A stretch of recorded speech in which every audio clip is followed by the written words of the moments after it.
A hostage standoff at Caesars Palace, things flying out a broken window, sending shockwaves along the strip. The situation lasted for hours, caused evacuations at the resort. The suspect broke out that window and was throwing things that looks like furniture onto the pool deck below. Good evening, everyone. I'm Jim Snyder. Marie has the night off.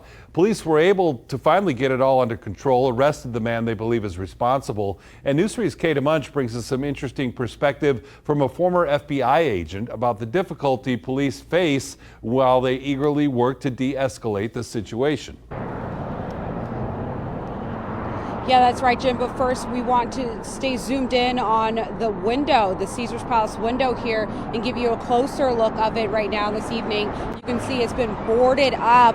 And I spoke to a former agent earlier that explained that the volume of guests at the property and the placement of the room itself could have added an extra layer of difficulty for law enforcement as they investigated this matter.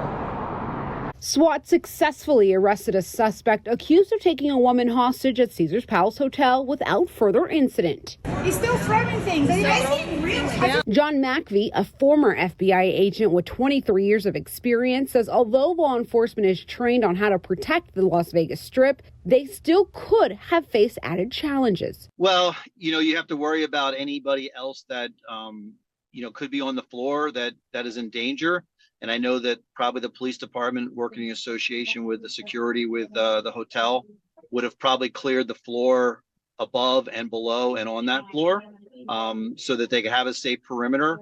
John MacVeigh, a former FBI agent with 23 years of experience, says although local police are trained on how to protect the Las Vegas Strip, they sometimes face added challenges. He's got the advantage because, he could shoot through the door or whatever. It just depends on where it is on the floor for them to get a tactical advantage. But the SWAT teams probably train over and over and over for these type of things. Guests like Roger Zarzagoza learned about the trouble while at the airport in Orange County. I just thought it was crazy because this is where we're staying at, but it didn't change anything. I would just deal with them once we're there. Yeah. But we got here and we didn't see anything. By the time Zaragoza arrived at Caesars to check in, the suspect had already been placed in custody. However, there was still police presence as officers stuck around patrolling the area. I just see it like it's an isolated event, maybe he lost a lot of money and he's frustrated. I don't know, but okay. I'm not worried about it. And just like that gentleman that we spoke to earlier, there were plenty of other people who are staying at Caesars that I spoke to earlier that had no idea that anything had gone on because they were just out enjoying Las Vegas. We are still waiting for police to release the name and the mugshot of the suspect, as well as the information, the identity for that hostage as well. Jim, back to you. 170 arrests, 15 guns seized, just a few of the stats from Metro's raid unit in the first half of this year. RAID stands for Racing Apprehension and Intervention Detail. It targets illegal street racing like you saw behind us. And in tonight's Operation Crime and Justice report, News 3 City's Rosh has more on why officers say stopping this behavior is a matter of public safety. Yeah, the raid team was started almost a year and a half ago, and officers have been busy ever since. One recent example, the arrest of a so-called trick rider who officers dubbed a public nuisance on the Strip corridor. But thanks to a handful of new laws, officers will soon have more opportunities to slam the brakes on dangerous driving. He just cares about himself and what he's doing and how many followers he's getting on his social media. Sergeant Stuart Richmond says it's a matter of public safety. That's all he cares about. He doesn't care if he hurts anybody, which he was bound to eventually. This month's arrest of 32-year-old Matthew Glynn, a man charged with riding his dirt bike through a casino floor, even videotaping himself riding up the property's escalator. Glynn was eventually picked up in a parking lot on IKEA Way, where, according to his arrest report, Glynn was seen performing wheelies with no hands while people were driving in the parking lot. He'd also stated in social media, according to the report, that officers would have to be placed in harm's way to apprehend him. And we've all seen how these things can go wrong when they're driving down the street. It might seem fun at the time, but it really does endanger the public. And Richmond says Glenn was well known to officers. Just one example of why RAID was formed back in March of last year, to crack down on dangerous driving, including street racing.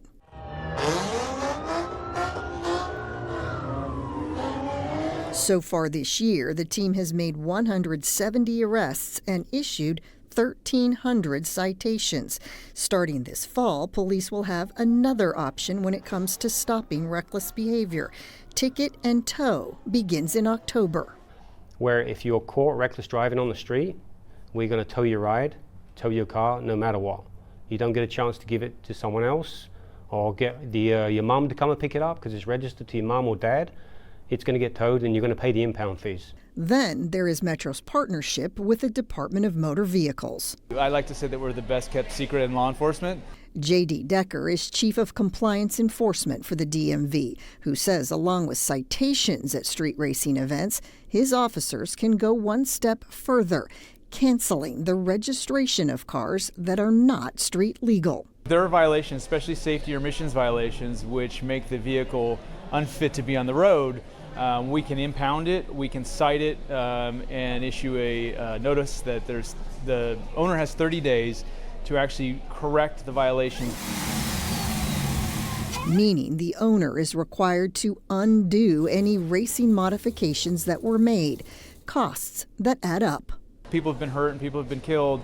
It brings, ancillary crime to the area.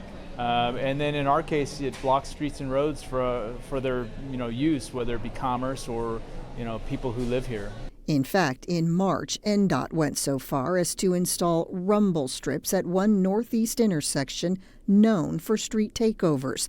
The issue there, fuel delivery trucks were prevented access to nearby refineries during racing events. Now the strips will shred tires of any vehicle doing donuts or drifting. Richmond says while it has cut down on activity in that spot, racers find new intersections, and his officers will be right there to stop them. You might get away with it once, twice, or 3 times, but eventually we're going to get you. And some of these arrests can affect future employment. Last week, Metro took in 2 people for racing on Las Vegas Boulevard. Turns out they each had a Class A commercial license. They were professional truck drivers. Now they have street racing charges to explain. The tension continues to intensify between the Clark County School District and the teachers union as the two have yet to reach an agreement on new teacher contracts. That's right. So what does this mean for teachers and also the students? Well, Crisis in the Classroom investigative reporter Tiffany Lane is here to break it all down for us. Yeah, I think we're all looking for answers right now. We just don't know what the next month could look like. But here's the latest update. Today, the district sent out a release saying school start and end times will be adjusted at dozens of campuses come August when school begins. CCSD is accusing CCEA, the teachers union, which is the union that has bargaining power with the district for the adjustments. CCSD in the release says that CCEA is refusing to consider contract waivers for over 6 months. In a statement from CCSD Chief Communications Officer Todd Story, he says our students will bear the brunt of CCEA's unreasonable demands and learning loss will occur with the reduced classroom time. Should CCEA continue its bad faith, obstructionist tactics of refusing contract waivers, our licensed professionals at these schools will see a reduction in their work hours, which estimates show results in over $10 million less in pay. Our teachers and especially our students deserve better. Now, CCSD says 47 schools will lose instructional time and the changes will impact pay for over 3,000 staff at those schools. It also says students in underserved communities will lose 171,000 minutes of instructional time the district planned to offer. Now, here's what the teachers union says. Executive Director John Velardita tells me his union is standing firm until teacher pay is increased. District got $1.2 billion of ESSER money, federal dollars, for learning loss. They didn't spend a penny on extra minutes in a day for kids' instruction. In 2021, we had a conversation with the superintendent to increase the instructional time in a day of at least 19 minutes for elementary schools. The district didn't play ball. They had the money to do it. We think it's kind of hypocritical for them to suggest now that somehow we're against kids learning, right, when the money is there to pay them. So what is CCEA asking for in contract negotiations? Velardita tells me they want a 10% increase for all educators this year and 8% the year after. They're also asking for teachers at high vacancy schools to get an additional $5,000 on top of base pay. Also an additional 5% pay increase for special education teachers, in addition to the adjustment they're already asking for all educators. We believe that the district got several $100 million more in their state budget for that. We believe there's a bill, SB 231, that allocated $250 million for statewide educators and support staff. There's money there to pay for that. We believe there's ESSER dollars still, ESSER $3 there. We think the ending fund balance has probably a couple $100 million. So we think the money is there for those type of proposals that we're asking for. Now, there has been a lot of back and forth today. In response to CCEA regarding negotiation comments, CCSD referenced 2 messages sent to employees earlier this year. One included what initial offers the district trustees and staff proposed for teachers, including a compensation philosophy based on years of experience and a salary increase for 78% of teachers. So what happens now? CCSD says school administrators at the impacted schools are sending out messages about the adjustments in start and end times. And as far as CCEA goes, Velardita tells me there are 2 more negotiation sessions at the end of the month. There is also a meeting between thousands of CCEA members on July 29th to decide where to go from there. That's when we'll see what, if any, impact there will be by the first day of school, August 7th. They're hoping to come to an agreement before then. I also asked the district for an interview and haven't heard back at this time. Now send me your tips on issues impacting our schools, whether you're a student, parent, employee, or concerned community member. Scan that QR code on your screen or email schooltips@news3lv.com directly. You can also call 702-805-0489. Just click below and subscribe to News 3. You'll get more stories that affect your community.